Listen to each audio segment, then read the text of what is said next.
may bagong housemate na naman tayong pag-uusapan. Si Fred Moser, ang courtside charmer ng Albay. Kung nanonood kayo ng PBB, for sure napansin niyo ang charm, disiplina at pagiging natural nitong si Fred. Pero sino nga ba siya sa likod ng mga kamera? At ano ang pinagdaanan niya bago pumasok sa bahay ni Kuya? Pag-usapan natin yan sa video na ito. Ang tunay niyang pangalan ay Frederick Blue Moser, isang Swiss-Filipino na lumaki sa Albay, Philippines. Ipinanganak siya noong October 25, 2007 at ngayong taon, 18 years old na siya. Bago pa man siya nakilala sa PBB, si Fred ay isang varsity basketball player sa LaSalle Green Hills. Doon nagsimula ang kanyang tinatawag na courtside charm kasi hindi lang siya mahusay sa court, kundi charismatic din off-court. Bukod sa sports, nagmodelo rin siya noong high school. Isa siya sa mga kandidato ng Teen Supermodel International Philippines 2023. Kung kaya't agad siyang napansin ng Star Magic bilang isa sa mga fresh faces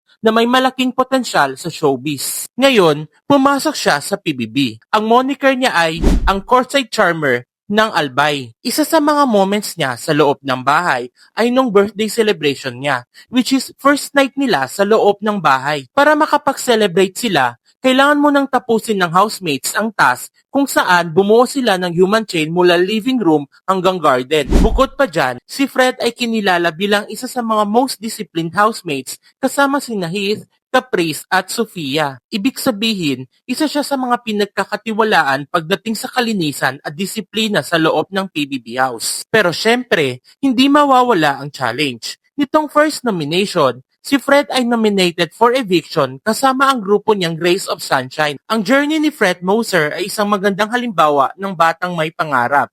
Mula pagiging atleta, lumipat siya sa modeling at ngayon hinaharap niya ang reality TV at showbiz. At kung tuloy-tuloy ang exposure niya sa PBB at sa Star Magic, posibleng makita natin siya soon sa mga teleserye, commercials at maging sa mga pelikula. Ano sa tingin nyo guys? Deserve ba ni Fred ang manatili sa loob ng bahay ni Kuya? Lagay nyo sa comment section kung kayo ay Team Fred. At anong moment niya sa PBB ang pinaka nagustuhan nyo so far?